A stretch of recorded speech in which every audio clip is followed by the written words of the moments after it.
Bueno, ya estamos nuevamente en el aire, escuchábamos Sí Sí de la versión Bergarabat y bueno, vamos a empezar ya la nota con nuestro colaborador de lujo, el señor Jorge Altamira. ¿Cómo anda, Jorge? ¿Qué tal? ¿Cómo están ustedes? Muy bien, lindo día en Buenos Aires. ¿Anduvo por la fiesta de Asunción? No, no soy de concurrir a festivales. Bueno, Jorge, seguramente tiene mucho para comentarnos, mucho para ilustrarnos. Son más o menos en 5 o 7 minutos sus primeros conceptos sobre este hecho de la realidad nacional que nos afecta a todos. No digo nos atañe, digo nos afecta. Adelante. Nos afecta, claro. No, mire, esencialmente hoy importan dos cosas, en mi opinión. De un lado, el discurso que pronuncia Javier Milei, y del otro lado la gente con la que se rodea o con la gente que se codea. El discurso es muy claro, pero es un discurso extremadamente agresivo, porque define una política que yo la llamaría el anuncio de un Rodrigazo. Él anuncia hoy un Rodrigazo. Eso es indudable porque habla de una devaluación, habla de tarifas, va a aumentar todo, va a aumentar transporte, luz, gas, combustible, prepagas, alquileres, y no hace ninguna alusión a los salarios ni a las jubilaciones, de ninguna manera. Y lo que él anuncia que va a hacer está muy vinculado a las cifras que él da. Él dice, por ejemplo, debemos 35.000 millones de dólares por deudas comerciales de los importadores. Debemos 10.000 o 12.000 o 15.000 millones de dólares por utilidades retenidas que las empresas no han podido girar al exterior. El Banco Central tiene una deuda de 40.000 o 35.000 millones de dólares. Es decir, él denuncia todo lo que el Estado va a tener que pagar y dice que esos recursos, van a salir del Estado. El Estado nunca tiene los recursos para pagar una deuda. El Estado no es un fabricante de recursos. Los únicos que crean valor son los trabajadores. Y lo único que crea valor es la actividad productiva misma. Cuando él dice que va a ser el Estado, y que el ajuste va a ser sobre el Estado y no sobre los sectores privados, excluye de los sectores privados a los trabajadores, porque los trabajadores no son Estado, son la inmensa mayoría del sector privado en su condición de trabajadores o de explotados. Hay una minoría que pertenece al sector privado, una condición de capitalista, patronal o explotador. Entonces, claramente él propone una redistribución de ingresos espectacular, y los alfiles de él, durante su trayectoria previa a llegar acá a la presidencia, dicen que este plan es demencial. Por ejemplo, este economista Giacomini, por ejemplo otro Maslatón, porque se propone cancelar una deuda, no en su totalidad, pero en gran parte de ella, en cifras absolutamente catastróficas. En un artículo que escribí hoy, Juan Rumano Ceaușescu, un año después lo fusilaron. La población se sublevó y lo fusiló porque el pago de esa deuda llevó la deuda externa de Rumania a cero. Comportó un sacrificio sin precedentes en la población, absolutamente sin precedentes. Entonces él diseña este planteamiento. Claramente él dice que el Rodrigazo lo hereda, pero los Rodrigazos no se heredan, porque si uno enfrenta una situación determinada dice, bueno, ¿cómo la va a resolver? Y él dice, la voy a resolver de esta manera, con tarifazos, con una devaluación muy importante para obtener un superávit comercial, para valorizar la deuda externa, etcétera, etcétera.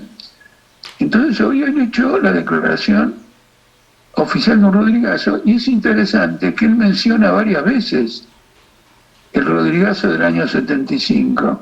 Él tiene conciencia de lo que está haciendo, pero claro, en el año 75 la deuda argentina era de 4.000 millones, 5.000 millones de dólares.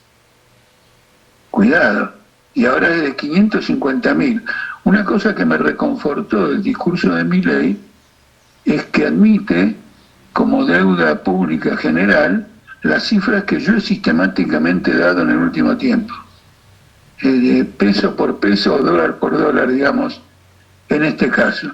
Con lo cual esto comporta un ataque muy violento a los trabajadores. Se estima que la inflación del mes de diciembre podría ser del 20%, la de noviembre del 12%, la que se va a anunciar próximamente, la de diciembre del 20%, y la de enero del 30%. Eso fue el Rodrigazo. El Rodrigazo fue esa hiperinflación. El Rodrigazo desató la hiperinflación.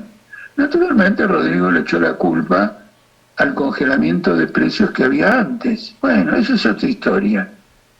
Lo que importa acá es que la ejecución del Rodrigazo, en condiciones extremadamente mucho más difíciles desde el punto de vista financiero, las anunció hoy Milei. Una cosa importante es que él insiste, como todos los economistas, en que la crisis argentina es fiscal, pero cuando hablan, demuestran que nosotros tenemos razón, la crisis es financiera, porque la deuda del Banco Central es una deuda con los bancos, no es un problema de ingresos e egresos, es decir, que tengo menos ingresos y más egresos y tengo un déficit, es una deuda que reporta una tasa de retorno del 200% anual. El déficit del Tesoro es un déficit del Tesoro con acreedores privados en deuda externa en dólares, en deuda interna en pesos que se ajustan por dólar e inflación. Por lo tanto, es verdad lo que siempre hemos dicho, que el problema de Argentina es un endeudamiento absolutamente colosal que no ha sido provocado por ningún déficit fiscal, porque los déficits fiscales de Argentina, todos sumados, no llegan a los aproximadamente 600.000 millones de dólares que se deben en el día de hoy. Esto es de locos. Es una consecuencia de la acumulación de intereses impagos, que se convierten en nueva deuda y nuevos intereses, etc. Así que hoy el hombre se declaró en guerra contra la población trabajadora, utilizando el eufemismo de que la crisis la va a pagar el Estado. En cuanto al escenario, hoy estuvo Zelensky, hoy estuvo Bolsonaro, es decir, y hoy estuvo también el representante de la ultraderecha en España, Vox, que en las últimas elecciones retrocedió considerablemente. Es decir, él se rodeó con el elenco que propicia la guerra en el mundo, que sostiene la masacre de Gaza. Es muy importante todo esto. El escenario internacional en el que se apoya a Milei es el escenario de la ultraderecha. Y eso no puede ser minimizado de ninguna manera. Él, en el afán de ganar la guerra cultural, porque la ultraderecha dice que hay un problema cultural y que hay que ganar al mundo para la idea de la libertad, vuelve a mencionar el muro de Berlín, algo que ocurrió en la caída del muro de Berlín en 1989, y no dice ni una palabra sobre todas las guerras del imperialismo con posterioridad a eso, la guerra de Yugoslavia, la guerra de Irak, la guerra de Afganistán, la guerra de Libia, la guerra ahora de Ucrania y la guerra de Gaza. El mundo posterior a la caída del muro de Berlín es un mundo de guerras imperialistas. Eso es indudable. Y después es un mundo de más muros. El muro de México con Estados Unidos, el muro de Gaza y Cisjordania que acantona a la población palestina frente al territorio oficial de Israel, el muro del Mediterráneo, que más que muro es una fosa, que se traga a centenares de miles de inmigrantes que tienen que hacerlo en forma clandestina porque Europa les niega la migración a esos países. Y además, en ese discurso cultural hay una cosa interesante, habla del colectivismo empobrecedor. Pero todo el mundo sabe dos cosas. Uno, que la distribución de la renta mundial le da al 1% el 60% de la renta mundial. Y al 10% le da el 1% de la renta mundial. No hay nada más empobrecedor que eso. Otro dato fundamental de empobrecimiento: Estados Unidos desciende la expectativa de vida, viene cayendo, en medio de una revolución en materia de conocimientos científicos de medicina. Es decir, que muchas enfermedades que a lo mejor antes no se podían tratar o no tenían salida, hoy sí se pueden tratar en el país más rico del mundo, como consecuencia de la privatización de la salud y de la pobreza y del fenómeno de la drogadicción, que viene vinculada en parte con el sistema de salud, que recurre mucho a la droga como medicamento. Desciende la expectativa de vida, es una cosa extraordinaria. Con lo cual se ha mandado un relato completamente manipulador sobre el capitalismo, sobre la libertad capitalista, en una alianza contra la ultraderecha. Conclusión: tenemos por delante una gigantesca batalla política. Milei no inaugura ninguna nueva etapa, cierra la etapa de los fracasos, y de lo que desarrolla el pueblo argentino, los trabajadores, va a depender la apertura de una auténtica etapa nueva. Jorge, si usted me permite, yo quería remarcar ante la audiencia lo que usted acaba de señalar, porque eso es de vital importancia para entender el mundo, o al menos entenderlo de un modo superficial pero contundente. La cifra que dio Altamira, que es la que está constatada en un montón de estudios, de publicaciones, es que la riqueza que produce el país, que crea el mundo, no el país, el mundo, el 60% de esa riqueza queda en manos del 1% de la población mundial. Es decir, el 1% se queda con el 60% de la producción de riqueza de todo el mundo. Entonces acá lo que falta no es dinero, acá lo que falta es equidad, es justicia. Y el sistema que propone este señor, que es el nuevo presidente, dentro de un sistema que es muy injusto, es el más salvaje y el más duro, porque no es lo mismo el keynesianismo, en definitiva, que lo que propone esta persona. ¿O no es así, Jorge? ¿Cómo nos podría ilustrar? No, lo que él propone es incuestionable. ¿Usted dijo la palabra keynesianismo recién? Sí. No, ocurre lo siguiente, no. El keynesianismo, en cierto modo, es la premisa que nos lleva a los Milei. Eso ha sido históricamente así. Después de la posguerra se hicieron una política de estado de bienestar, de financiamiento, etcétera, que terminó en grandes inflaciones. Y en el caso de Estados Unidos terminó una crisis muy severa, porque por primera vez en la historia, en el año 1971, agosto de 1971, el presidente de Estados Unidos, Richard Nixon, declaró la inconvertibilidad del dólar. Es decir, que el dólar no se podía ya convertir en oro, con lo cual daba rienda suelta a una política de emisión, etcétera. La inflación llegó a puntos muy elevados. Por ejemplo, en Estados Unidos, en el año 80, la tasa de inflación anual era del 24%. Una cosa absolutamente impresionante. Entonces, como salida a esta crisis, viene la política de Reagan y de Thatcher, que es también la política de Milei, que es también la política de todos los ajustadores, y ahora estamos en la bancarrota completa de esta política. Pero los intensos, las tentativas keynesianistas no van.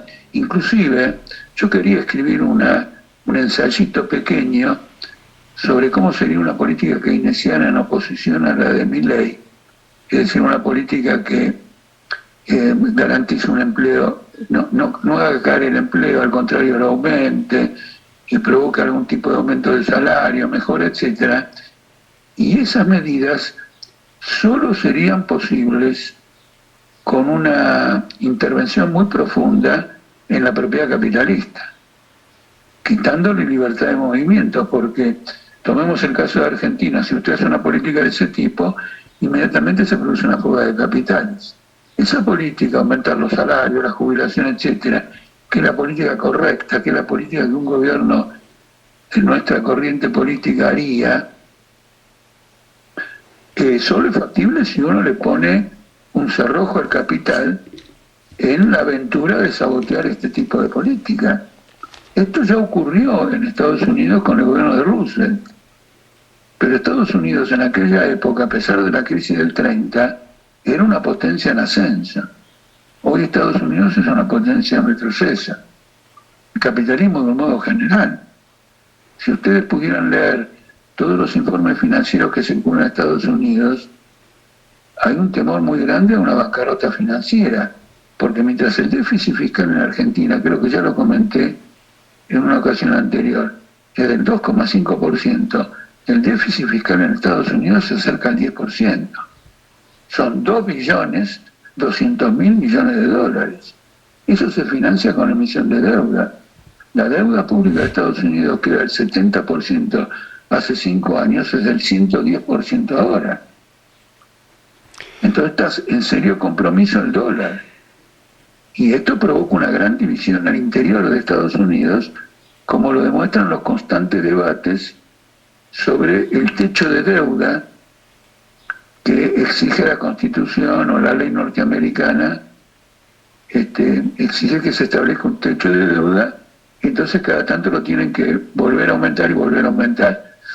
Con esto quiero decir lo siguiente: realmente la perspectiva socialista, una perspectiva que para ser socialista debe ser el resultado de una acción histórica propia de los trabajadores, que no puede ser un hecho teórico, un puro programa de gobierno, un señalamiento.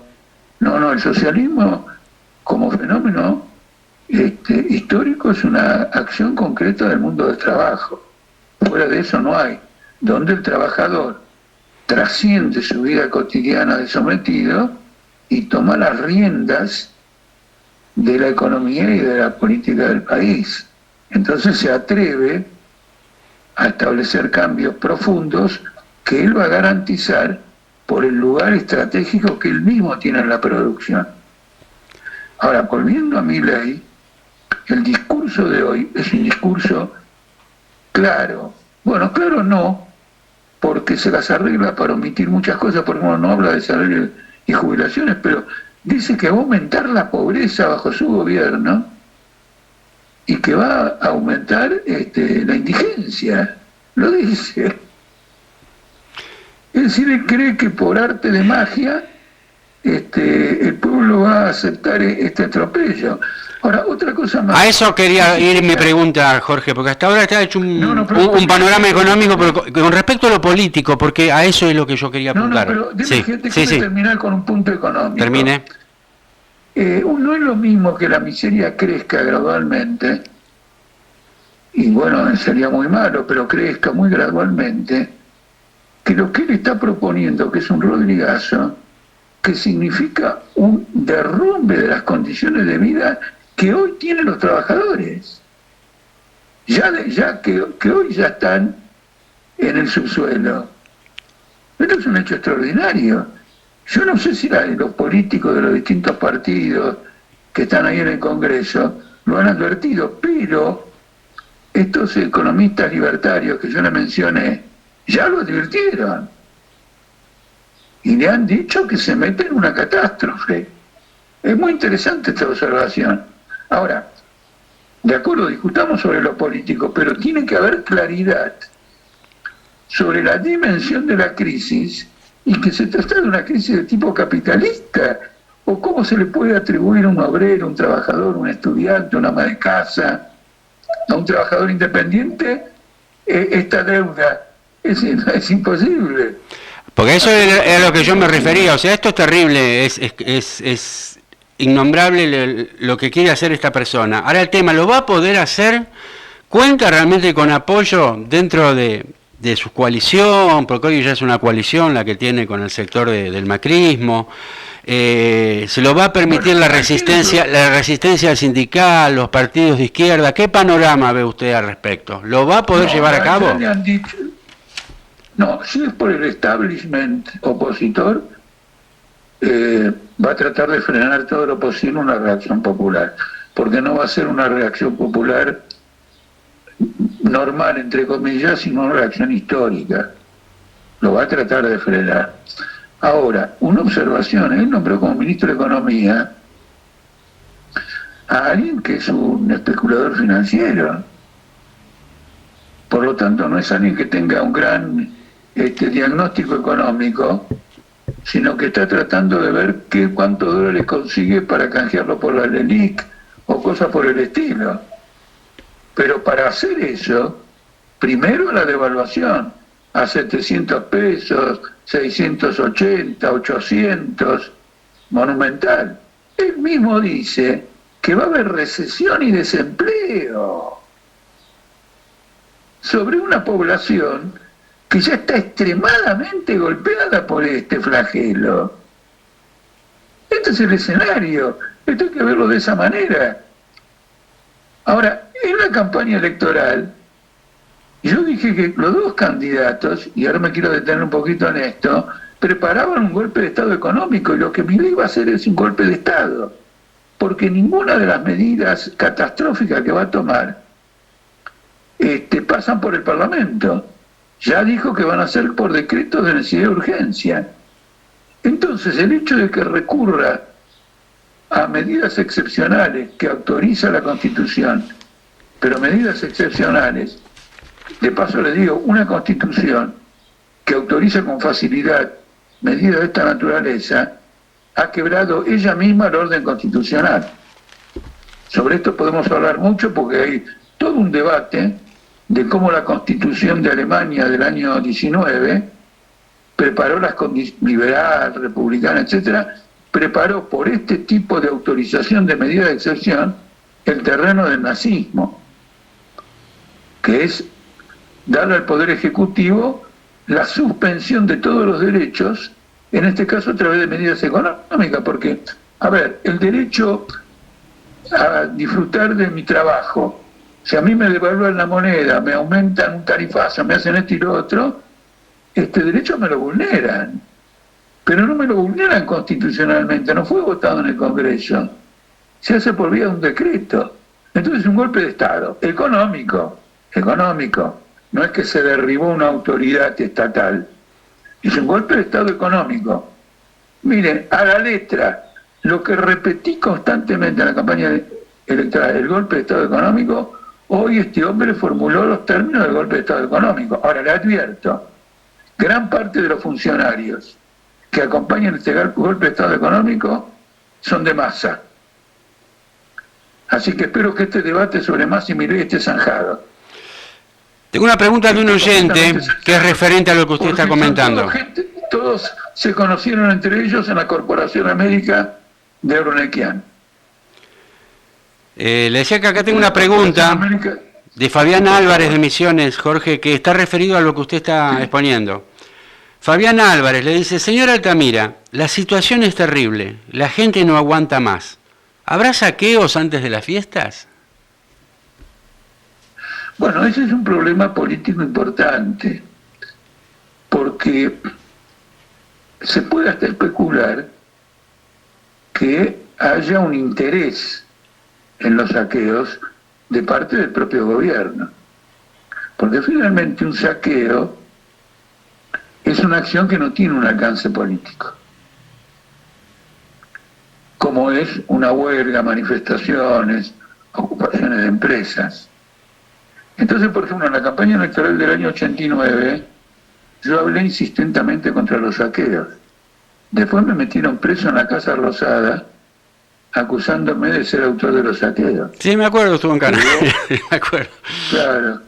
Fíjese, pero fui el único que se opuso, porque no es que me opongo en el sentido de que me confronto con alguien que tiene necesidad de comer. Yo cuando alguien saquea un supermercado porque tiene que comer, yo no lo critico. Lo que digo es lo siguiente, hay otra vía que es más eficaz, útil y rendidora. Por eso podemos especular con que en el gobierno haya interés de que finalmente esto dé lugar a un brote de violencia que se ahogue y provoque una especie de temor y reflujo. Podría ocurrir. Ahora, ¿usted lo toma como un hecho político planeado, planificado por algunos sectores? O sea, ¿no cree que pueda haber espontaneidad en los saqueos? ¿O sí? No, porque la espontaneidad, y si la espontaneidad ya existe, en el sentido de que no van las fuerzas de seguridad a saquear, perciben esta angustia y entonces tratan de desviarla. Y ahí probablemente quieran, entre Villarroel y Milei, inaugurar la acción de una fuerza represiva especial, como ocurrió el 19 y 20 de diciembre, cuando mataron gente delante de mis ojos en la avenida 9 de Julio, con autos que no llevaban patente. ¿No es cierto? En aquel momento la variante represiva fracasó. Es muy interesante aquel momento porque cuando De la Rúa establece el estado de sitio, como por ejemplo podría ocurrir con Milei, la gente le contesta, te metes el estado, qué boludo, te metes el estado de sitio en el culo. Esa era la consigna, porque él no advirtió De la Rúa que había tocado los depósitos y los ahorros de la clase media en los bancos. Y entonces su propia base social se sublevó. ¿No es cierto? Ese es el punto. Yo recuerdo que en esa época la gente gritaba que piquete y cacerola, la lucha es una sola. Y si desfilaban los piqueteros, la clase media aplaudía. Hasta que la clase media arregló más o menos los tantos, entonces los piqueteros pasaron a ser otra vez los enemigos de clase. Es un poco curioso. Demoró unos 4 o 5 años en que resolviera el problema, porque le metieron un bono. Sí. Es decir, hubo una confiscación económica avalada por la Corte Suprema que nombró Kirchner, compuesta por Zaffaroni, bueno, todos esos jueces nuevos, que la justicia avaló esa confiscación de los depósitos bancarios. La justicia en el 2001-2002 avaló toda clase de falcos, solo que ahora, si quieren en otra oportunidad lo puedo comentar. Ahora no, ahí intervino Pratgay, intervino Blecher, aquel argentino que fue miembro del directorio del Banco de Inglaterra y fue presidente del Banco Central, pero no viene al caso ahora. El tema es el siguiente: podrían diseñar una acción violenta, adjudicarla a la izquierda, a esto, a los otros, como ocurrió con nosotros en 1989, y que terminó con una investigación judicial, que es interesante, le hizo el juez Arrambevere, y tenía 2 hojas nada más.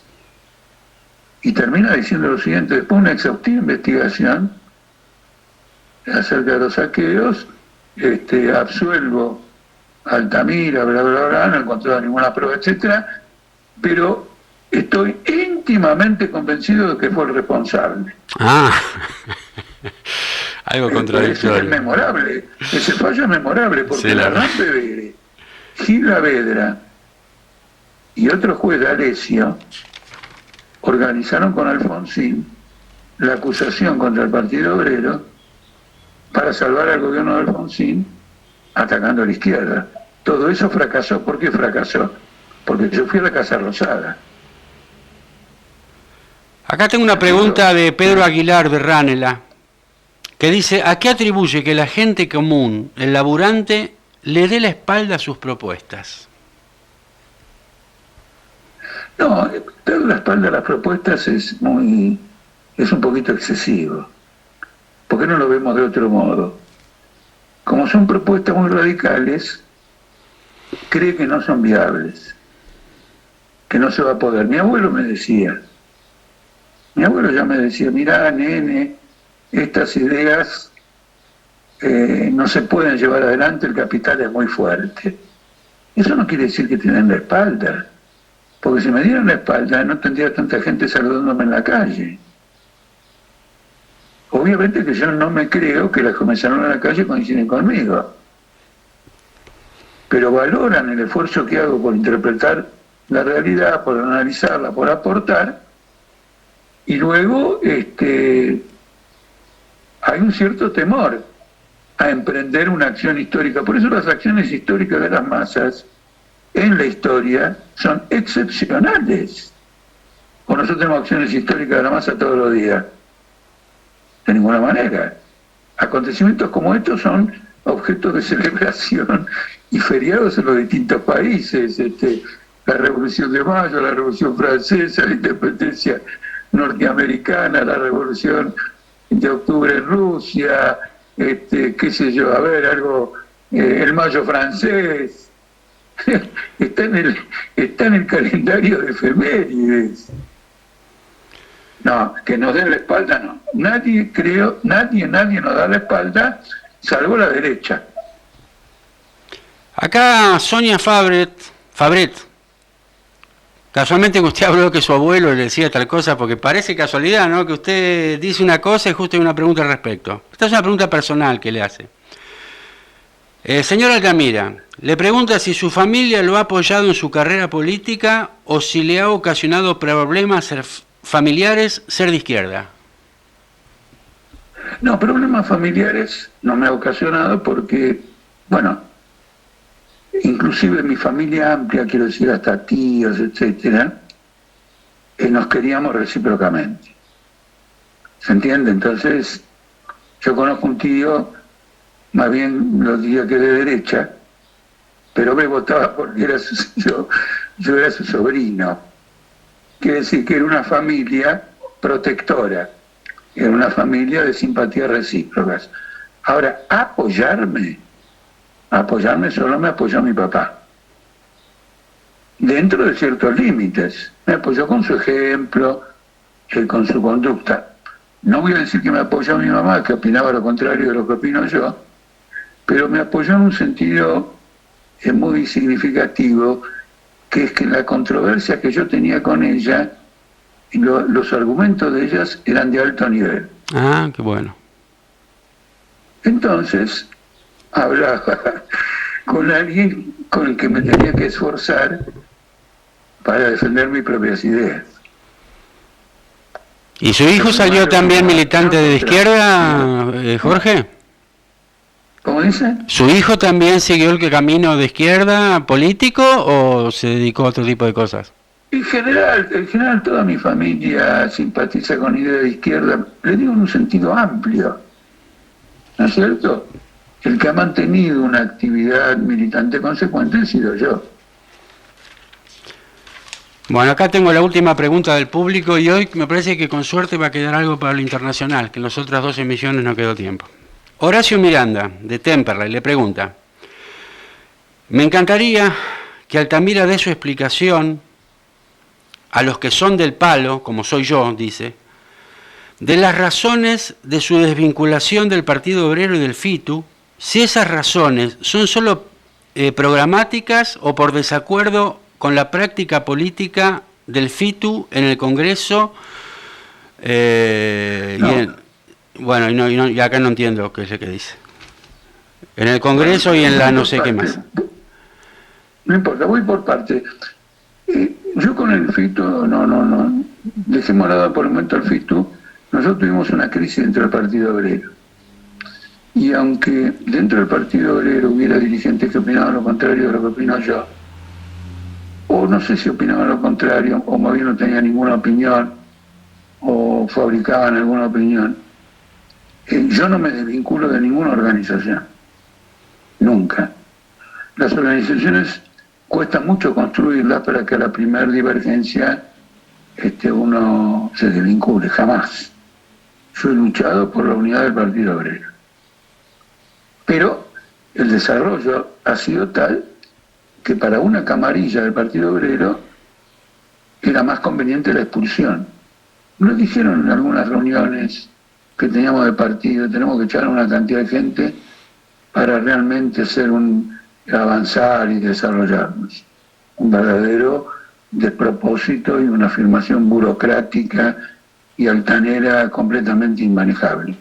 Ahora, dentro del Partido Obrero, en los estatutos está establecido que el debate interno se puede hacer con tendencias organizadas, no con opiniones individuales que se pierden en el marco de una organización que cubre el país y que por lo tanto influyen poco en tanto no puedan ser compartidas con otras personas.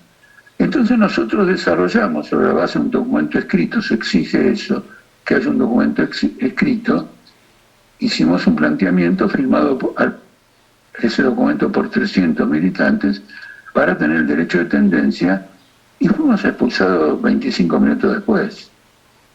De manera que incluso la expulsión no fue institucional, porque 25 minutos después no pudo haberse reunido ningún organismo para decidir una expulsión. Entonces, más adelante adhirieron 900 militantes más a esa declaración, pero ya estábamos expulsados. Con lo cual, en la crisis del Partido Obrero tiene varias dimensiones.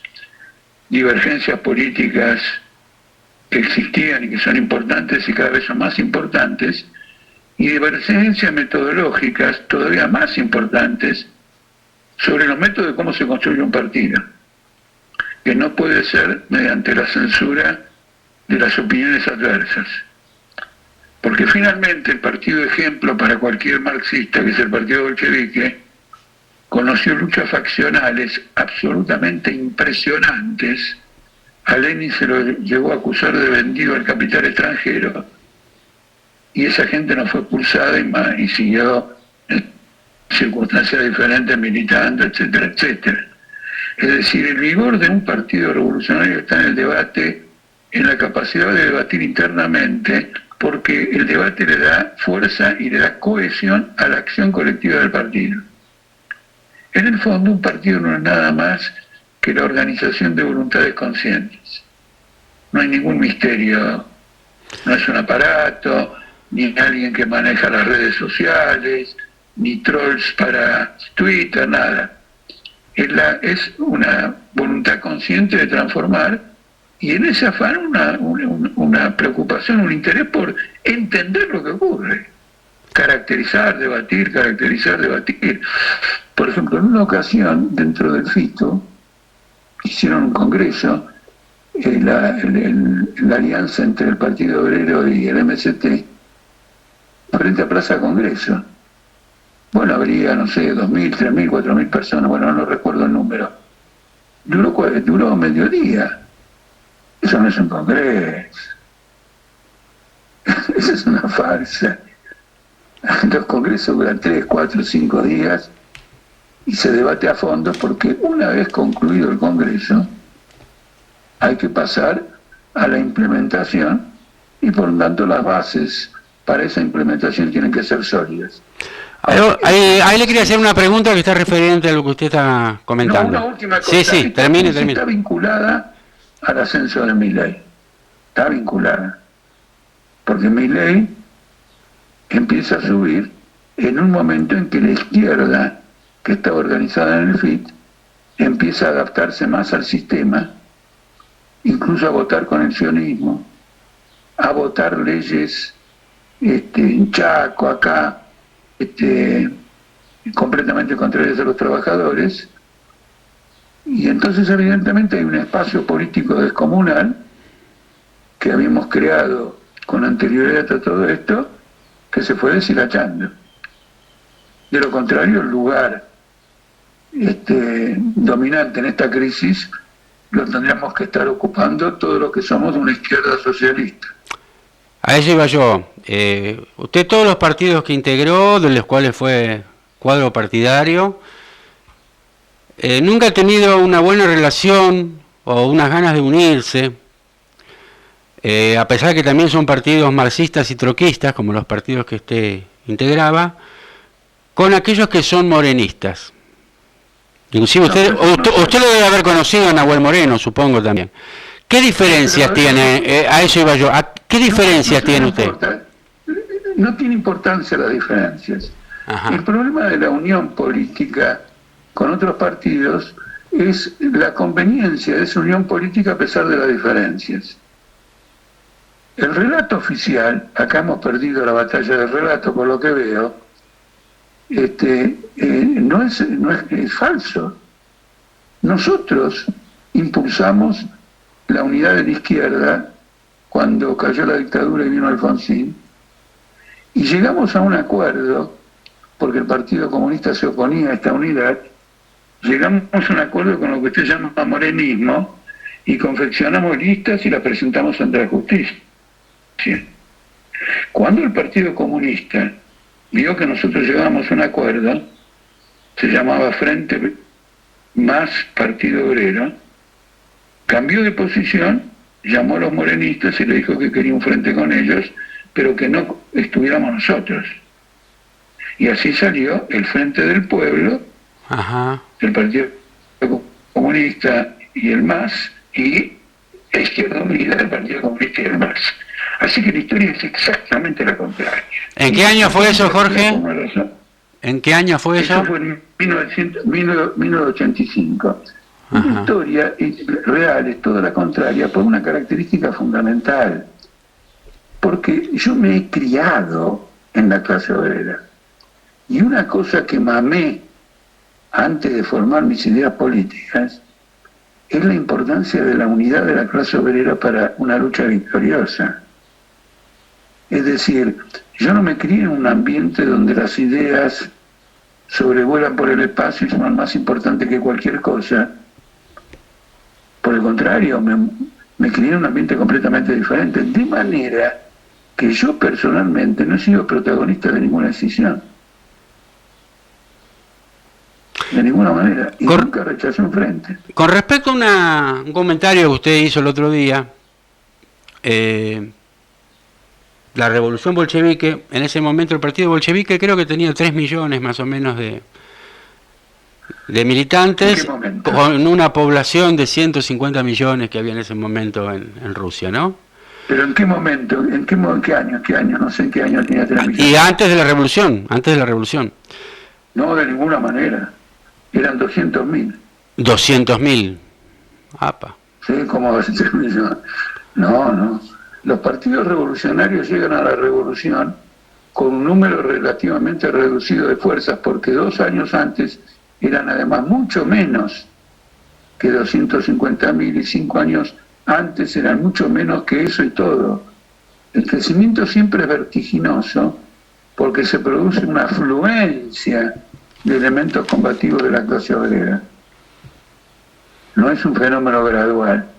Claro, pero había una población de 150 millones más o menos, entonces yo voy, ¿no? Pero sí, la población era esa y la influencia del partido bolchevique en la totalidad de la población, especialmente en el campesinado, era muy débil.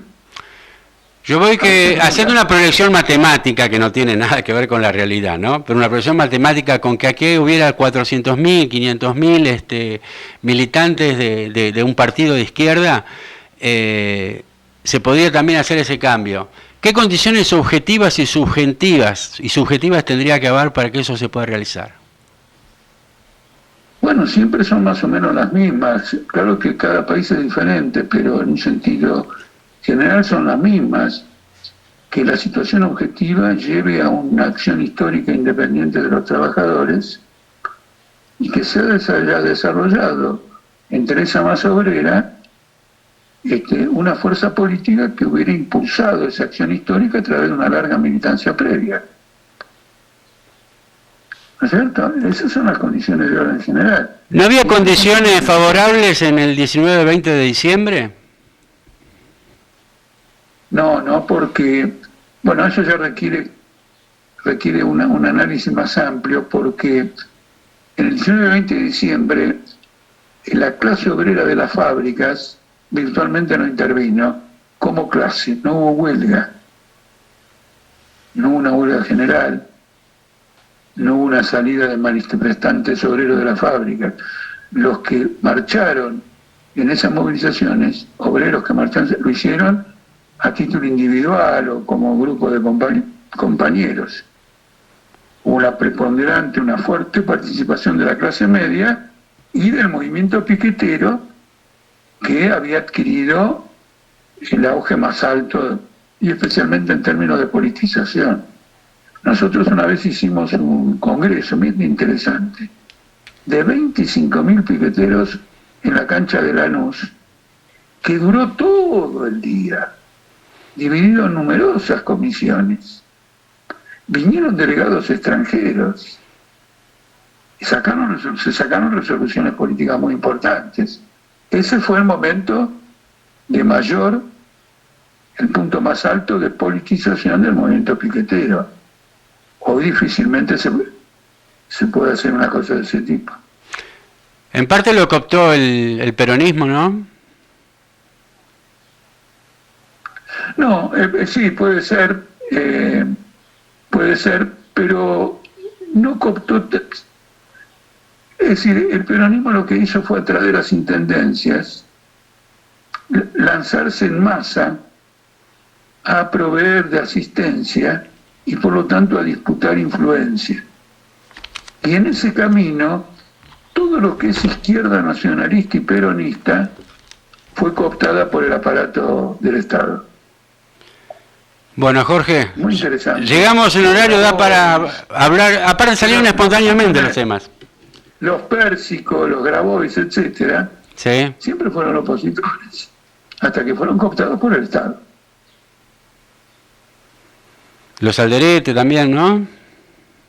Uy, terrible, los Alderete.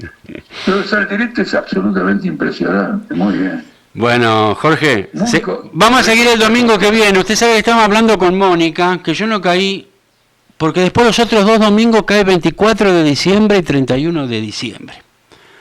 Sonamos. ¿Usted habitualmente las ocupa esa fecha para este tipo de cosas?